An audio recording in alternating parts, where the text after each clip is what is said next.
እኔ እዚህ አገሬ ናት፣ እዚሁ ቁጭ ብዬ እታገላለሁ፣ ሞትንም ቢሆን እቀበላለሁ። አገሬ ይህች ናት። የትም አገር የምሰደድባት ሀገርም የለኝም። እኛ ገና ከጎጥ ያልወጣን ሙዚቃ የዓለም ቋንቋ ነው እያለ ግን ስናወራ አያሳዝንም? የጥበብ ሰው ፖለቲከኛ መሆን አለበት?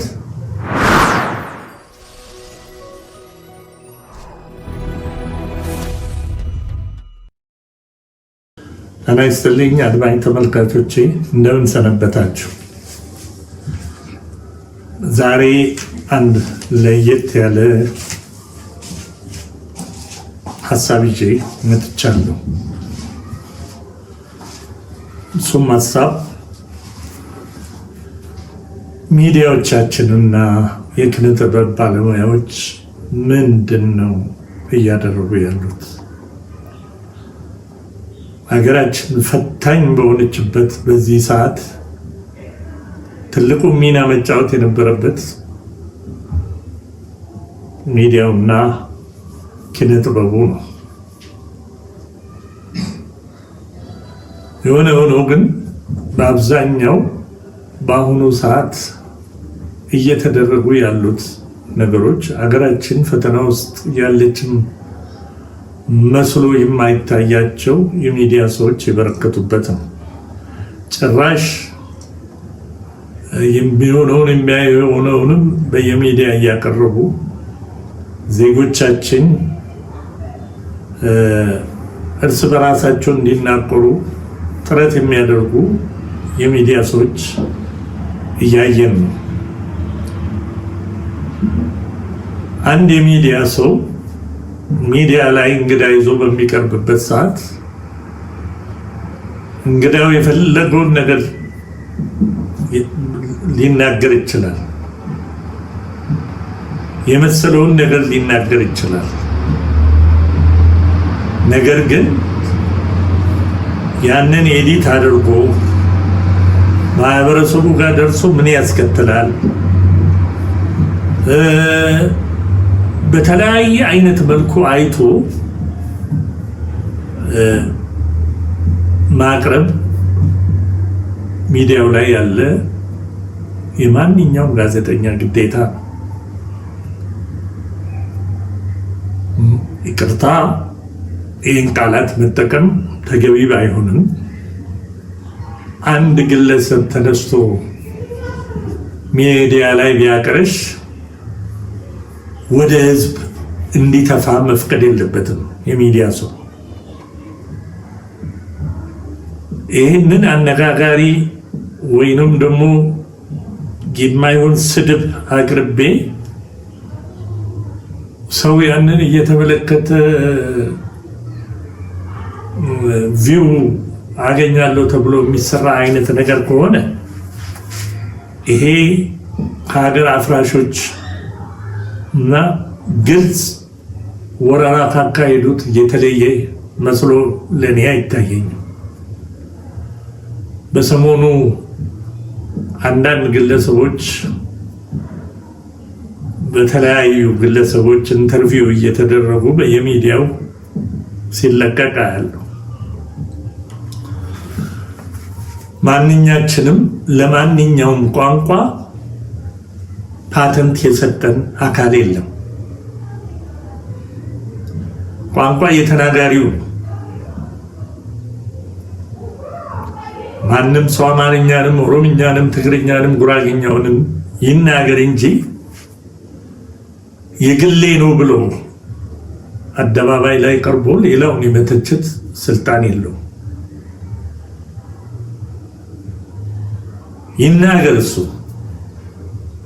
ነገር ግን ያ የሚዲያ ባለቤት ግን ያንን ወደ ህዝብ ማቅረብ ከወንጀልም በላይ ወንጀል ነው። መንግስት እነዚህ ሰዎች ላይ ለምን እርምጃ እንደማይወስድም አይገባኝም። ማንም ሰው ቅና አለኝ ብሎ ተነስቶ ሌላውን የመዝለፍ ማን ስልጣን እንደሰጠው እኔ ሊገባኝ አልቻለም። ውድ የሚዲያ ተከታታዮች በአብዛኛው ለምሳሌ በሩዋንዳ በተለያዩ አካባቢዎች የተነሱትን የህዝብ እልቂቶች ያስከተሉት አንድም የሚዲያ ሰዎች ናቸው። አላስፈላጊ ነገሮችን እያቀረቡ ማህበረሰብም ከማህበረሰብ እያጋጩ የማይሆኑ እልቂት ውስጥ የከተቱት የሚዲያ ሰዎች ናቸው። ትናንት ከወያኔ ጋር በተደረገው ጦርነት ከአሜሪካ እየተንጋጋ የመጣው ጋዜጠኛ በክብር ስንቀበል የነበረው ጋዜጠኛ ዛሬ ጽንፍ ይዞ ሌላውን እንትን ማድረግ ተገቢ አይደለም። እነሱ ዛሬ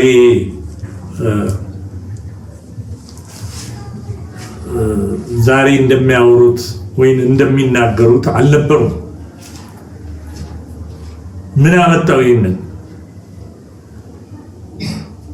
ትናንት የነበረው የመከላከያ ኃይል ዛሬም ያለው የመከላከያ ኃይል ያው ነው። የፖለቲካ ሰዎችን መተቸት ተገቢ ነው፣ ሊተቹም ይገባል ስርዓት ባለው ሁኔታ። ነገር ግን መንግስታዊ ተቋማት የሆኑትን ማንም ሰው ስልጣን ላይ ቢወጣ በምርጫም ይሁን በምንም ይሁን ስልጣን ላይ ቢወጣ መከላከያው ስልጣን ላይ ያለው አካል የመታዘዝ ሀገሩን የመጠበቅ ግዴታ አለበት። ቀጥታ መከላከያን በሚነካ መልኩ ሁል ጊዜ የሚቀርቡ መቼ ነው ኢትዮጵያ መከላከያ የኢትዮጵያ መከላከያ ተብሎ እንደሚጠራ ሊገባኝ አልቻለም። የደርግ ጊዜ የነበረው የደርግ ሰራዊት ስንል፣ በወያኔ ጊዜ የነበረው ሰራዊት የወያኔ ሰራዊት ስንል፣ ዛሬ ደግሞ የብልጽግና ሰራዊት ስንል መቼ ነው የኢትዮጵያ ሰራዊት የሚመሰረተው?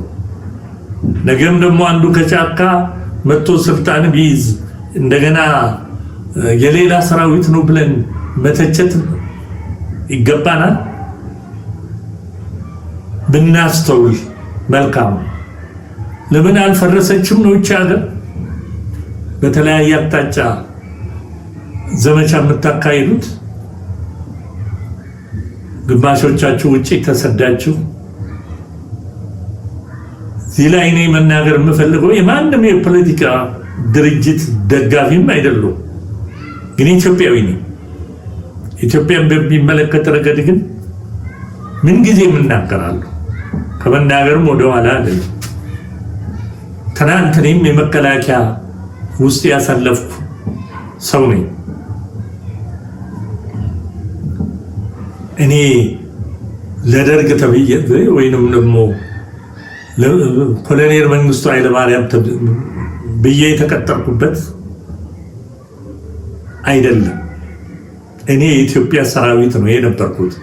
ለኢትዮጵያ ነው ስዋጋ የነበርኩት።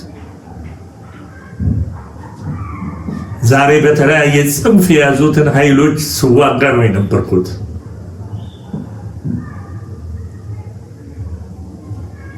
ሌላ ዓላማ ኖሮን አይደለም።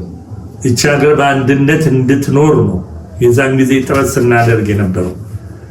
ግን ያ ሰራዊት ሲበተን የደርግ ሰራዊት ተብሎ ነው። ዛሬም እንደዚህ አይነት ሁኔታ እንዲከሰት የምንፈልግ ኃይሎች ምን አይነት መከላከያ ሀገሪቷን እንዲኖራት ትፈልጋላችሁ? እኔ አይገባኝም። የከሌ ሰራዊት ብላችሁ ስትጠሩ አፋችሁን አይከብዳችሁ?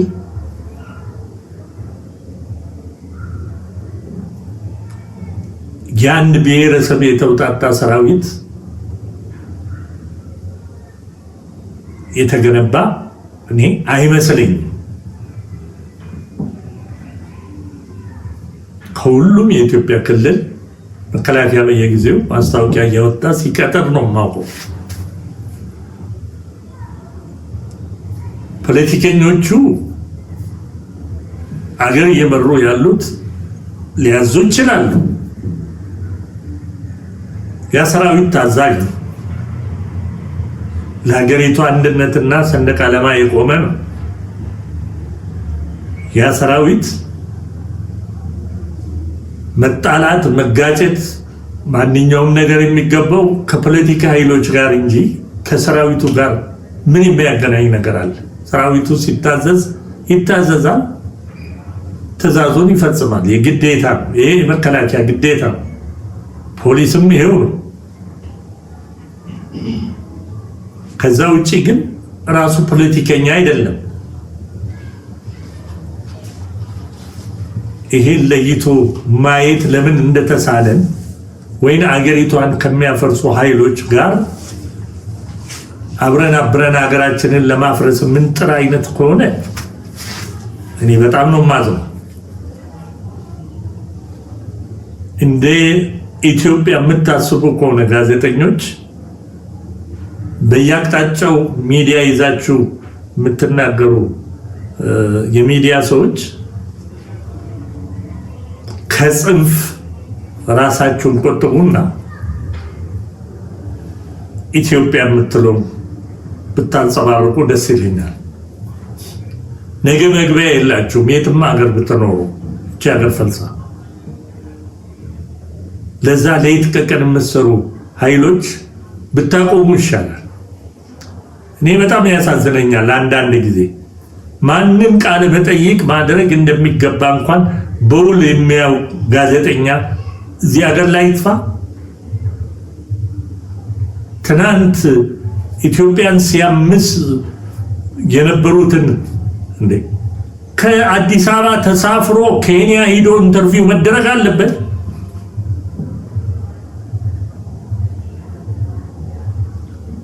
ትናንት ህዝብን ከህዝብ አጋይቶ ለእልቂት ሊዳረግ የነበረውን ግለሰብ እያሽሞነሞኑ እንደገና ማቅረብ ነበረባቸው ነበረ።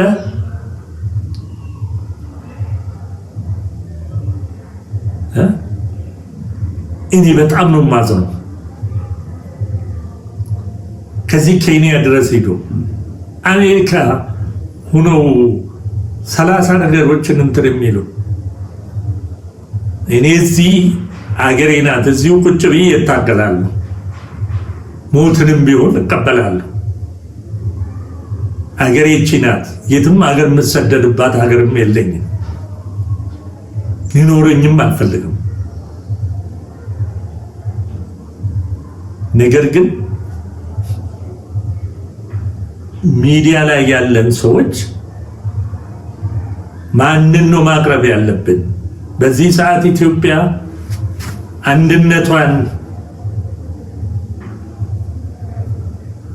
የሚያንጸባርቁ እውነተኛ የዚች ሀገር ሰዎችን እንጂ ጽንፍ ይዘው ለራሳቸው ወገን የማይሆኑ ፖለቲከኛ ነን ባዮችን እያቀረቡ ግጭት የሚፈጥረውን ነገር ባታንጸባርቁ ደስ ይለኛል። አለበለዚያ ራሳችሁን ከሚዲያ ወጡና እንደማንኛውም ነጋዴ እየቸረቸራችሁ ብትኖሩ ይሻላችኋል እንጂ ህዝብን ከህዝብ የሚያጋጭ ነገር ይዛችሁ ብታቀርቡ ጋዜጠኞች በሞራልም በህሊናም ምን አይነት እንትን እንደሚኖራቸው አይገባኝም።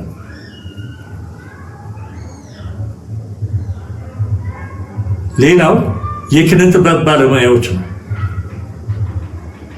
የኪነ ጥበብ ባለሙያ የህዝብን ስሜት፣ የህዝብን ማህበራዊ ችግሮች፣ የህዝብን ፖለቲካዊ ችግሮች፣ የህዝብን ኢኮኖሚያዊ ችግሮች ጥበባዊ በሆነ መልኩ አቅርቦ ማህበረሰቡ እንዲማርበት፣ መንግስት እንዲማርበት፣ የፖለቲካ ሰዎች እንዲማሩበት ማድረግ ሲገባው ዛሬ የኪነ ጥበብ ሰዎችም ጽንፍ ይዘው በተለያየ ቋንቋ ሲወራወሩ ሰማለሁ፣ አያለሁ። ይሄ አስነዋሪ ነገር ነው። በኢትዮጵያ አልተለመደም። እኛ አንጋፋዎቻችን ያስተማሩን ለሀገር አንድነት፣ የሰው ልጅ ለሰው ልጅ ክብር፣ ለሰው ልጅ ፍቅር ሲዘፍኑ ሲዘምሩ ሲተውኑ ነው የኖሩት። የሀገሪቷን ማህበራዊ፣ ፖለቲካዊ፣ ኢኮኖሚያዊ ችግሮችን ጥበባዊ በሆነ መልኩ እያቀረቡ ሲያስተምሩ ነው የነበሩት። ብዙ ነገሮችን ማቅረብ እችላለሁ እኔ ራሴ። ለምሳሌ በፊውዳሉ ስርዓት ውስጥ ሲዘፈኑ የነበሩትን ዘፈኖች፣ ሲቀርቡ የነበሩትን የጥበብ አልፎ ከሳንሱር ዳልፎ ራሱ ከሳንሱር አልፎ በሬዲዮ በኋላም በቴሌቪዥን የህዝቡ ማህበራዊና ኢኮኖሚያዊ ፖለቲካዊ ችግሮች ሲቀርቡ ነበር። አንድ የሬዲዮ ጣቢያ በነበረበት ሰዓት፣ ሳንሱርድ በሚደረግበት ሰዓት በተለያየ መልኩ ጥበባዊ በሆነ መልኩ የተለያዩ ዜማዎችን እያቀረቡ የተለያዩ የመድረክ ስራዎችን እያቀረቡ ህዝቡን በማንቃት መንግስትንም በመገሰጽ በተለያየ መልኩ ጥበባዊ ስራዎች ይቀርቡ ነበር። ያንን ዛሬ ትውልዱም እየተቀባበለው ይዘፍነዋል። አንዳንድ የሆነ ሀገራዊ ጉዳዮች ሲከሰቱ በዛን ዘመን የተዘፈኑትን ዘፈኖች እየቀረበ መንግስትም ማህበረሰቡ ይጠቀምበታል። በዛን ሰዓት የጥበብ ሰዎች ለጥበብ እንጂ የኖሩት ለገንዘብ አልነበረም። ያ በመሆኑ ዛሬ የምንጠቀምባቸውን የምናዜማቸውን ዘመን ተሻጋሪ የሆኑ ዘፈኖችን የመድረክ ስራዎችን ትተውልን አልፏል። ዛሬ ማንም ተነስቶ እኔ የጥበብ ሰው ነኝ በሚል ስሜት አገሪቷ በጣም አስከፊ ችግር ውስጥ ባለችበት ሰዓት ገንዘብ ለማግበስበስ መሮጡ ለህሊናም ለሞራልም ይከብዳል። እኛ ገና ከጎጥ ያልወጣን ሙዚቃ የዓለም ቋንቋ ነው እያልን ግን ስናወራ አያሳዝንም? በእውነት እንነጋገር ከተባለ የምናዜማቸው ዜማዎች የምናቀርባቸው እንትኖች ወቅቱን የተከተለ ነው? ባለፈው ነገር እንድንጋጭና እርስ በራሳችን እንድንታረቅ የሚያደርጉን ካልሆነ በስተቀር በወቅቱ እዚህ በአሁኑ ሰዓት የምናያቸው ኢኮኖሚያዊ፣ ፖለቲካዊ፣ ማህበራዊ ችግሮች ላይ አተኩሮ የተሰሩ የጥበብ ስራዎች አሉ ወይ? ጽንፍ ይዞ እርስ በራስ እንትን እየተባባሉ የተወሰኑ ቡድኖችን ደጋፊዎችን ከጀርባ አሰልፎ የራስን ጥቅም ከማግበስበስ አኳያ እንጂ የሀገሪቷን አንድነት የህዝብን ሰላም፣ ፍቅር የሚያንጸባርቁ ዜማዎች አይሰሩም። ቢሰሩም ሚዲያው የማቅረብ ፍላጎት የለውም። ሚዲያ ላይ ያለው ሀገራዊ ስሜቱ የሞተ ለጥቅም ለሆድ ያደረ የሚዲያ ሰው የበዛበት ሀገር ውስጥ ነን ያለነው። ሌላ ሀገር የለንም። አመንክም አላመንክም እዚች ሀገር ላይ እስከኖርክ ድረስ እቺ ሀገር ማንኛውም የሚደርስባትን ጽዋ ትቀምሳለህ። ልጅ ወልደህም ከሆነ በልጆች ይመጣብሃል። ለአንድነት፣ ለህብረት፣ በሰላም ለመኖር እኛ የጥበብ ሰዎች ነን የምንል ሰዎች ግንባር ቀደም ሆነን መገኘት አለብን። መስዋዕትነት የሚያስከፍልም ከሆነ መስዋዕትነት ይከፈላል። ቢያንስ ለልጆቻችንና ለዜጎቻችን ሰላምን ፈጥረን ማለፍ እንችላለን።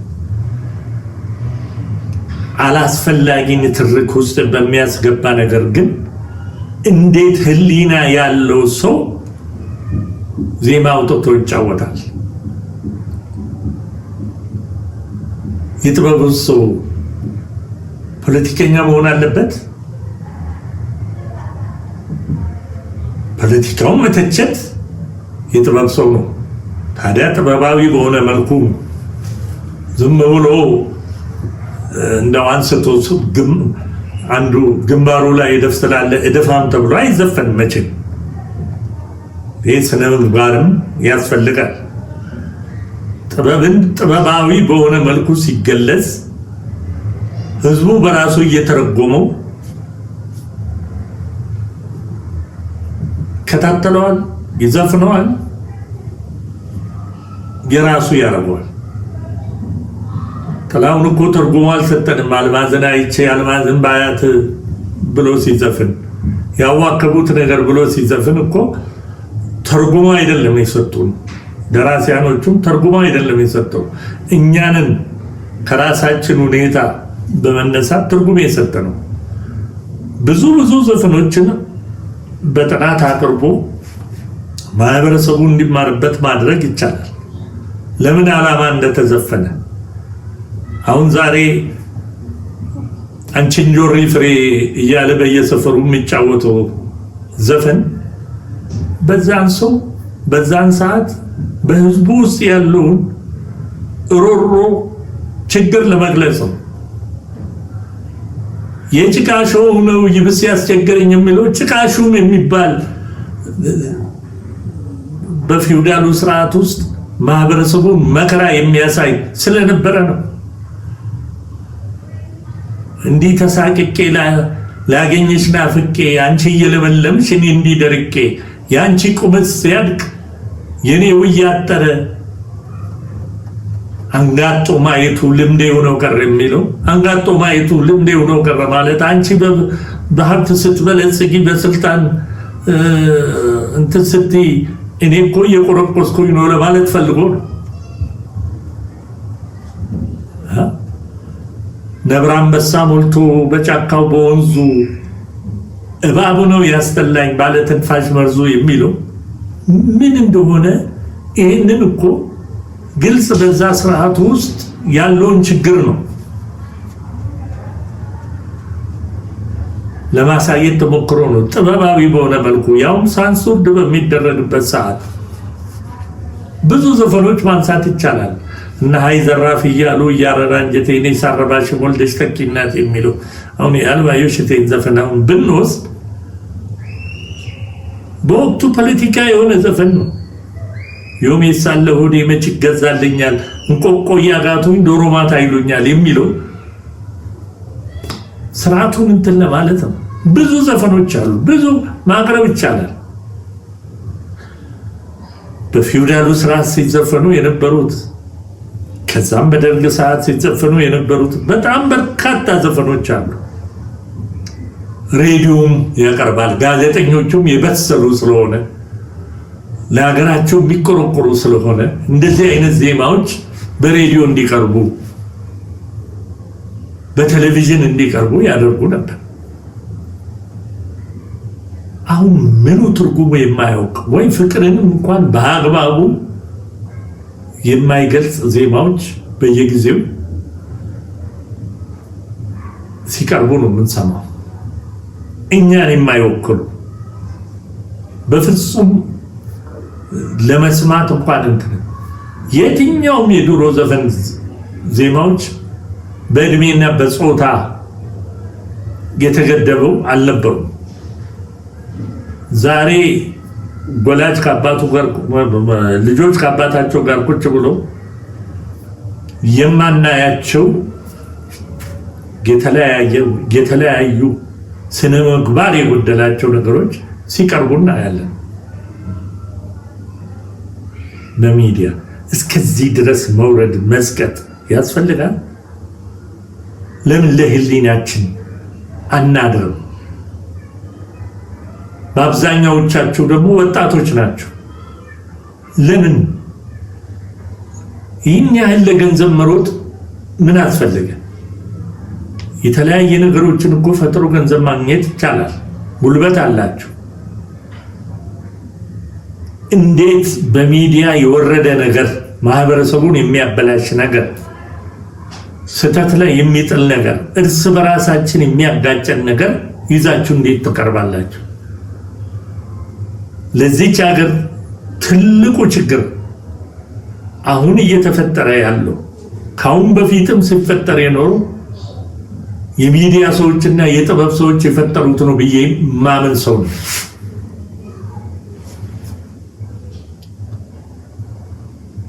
ያልሆነ አሉባልታ በቀን እኮ ስንት ሰው እየገደላችሁ እንደምትኖሩ እኔ አይገባኝም። በቁም ስንት ሰው እንደተገደለ እንዴት ነው ሞትን ለሰው የምትመኘው? ህይወት ያለ በዚህ ምድር ላይ የምትኖር ጉዝ ማለት ነው የሰው ህይወት ሞት የሚመኝ ከሌ ሞተዋል ተብሎ ተለጥፎ ያንን ገንዘብ ልታገኝበት የምትራቁት ምን ህሊና ቢኖር ነው? ምን አይነት አስተሳሰብ ቢኖር ነው?